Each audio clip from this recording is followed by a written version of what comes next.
What we have is an individual, particularly, let's think about a child, being marinated in trauma from birth.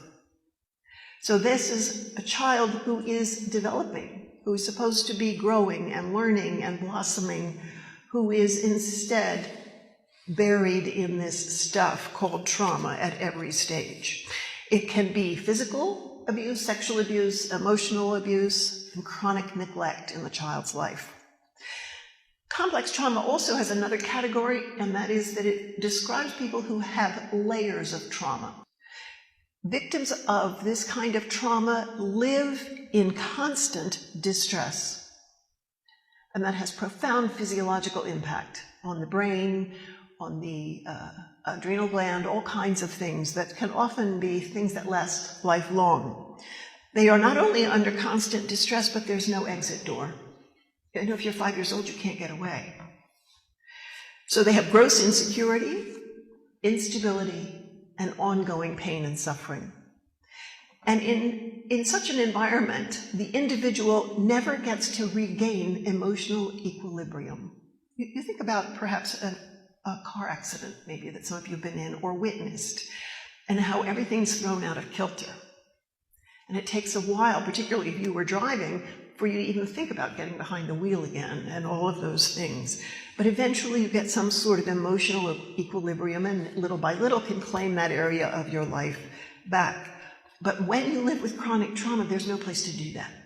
There's no equilibrium to gain. So for many, trauma is not a terrifying event, which is how PTSD has been described. It is rather a terrifying life. So as a result of chronic and interpersonal trauma, this individual will be extremely vigilant, very watchful for danger all the time, constantly expecting it, live with chronic anxiety and terror. All of their psychological energy is bent by necessity toward coping, which means things like hiding, self-protecting, rather than having that psychological energy bent toward learning and growing, which is where a healthy child in a healthy environment gets to go. They get to imagine, they get to experiment, they get to test, they get to learn. They don't have to keep coping with this trauma over here all the time. The victim has been betrayed and is often either separated from those who are caregivers and nurturers, or they are stuck with those who are not. There is no safe person in their life. They don't know what that means. So the child, as they grow, is supposed to be answering the question, who am I? What can I do? What can't I do? What am I good at? Do I matter? Do I have impact? If I cry, does somebody come? Am I lovable? Just as children develop knowledge and skills like how to walk and talk and eat or do math, so they develop a sense of self, a personhood, as we might say, an awareness and sense, a definition and assessment of myself.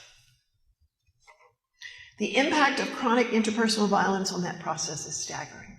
Secondly, complex trauma involves betrayal at its core. You think about this. The person is being hurt by someone they should be able to trust. Parent, grandparent, siblings, uncles and aunts, coach, pastor, teacher. Those are all the people that along the way of the child's growing who should be caretaking, protecting, teaching, nurturing. Those who should help not only fail to help, but repeatedly morally damage the child and erode their sense of self. So the self is marinated in abandonment, deception, blame, humiliation, and isolation. And you know when you marinate something, you do it so the flavor gets all the way in. So when you're a child being marinated in these things, it gets all the way in.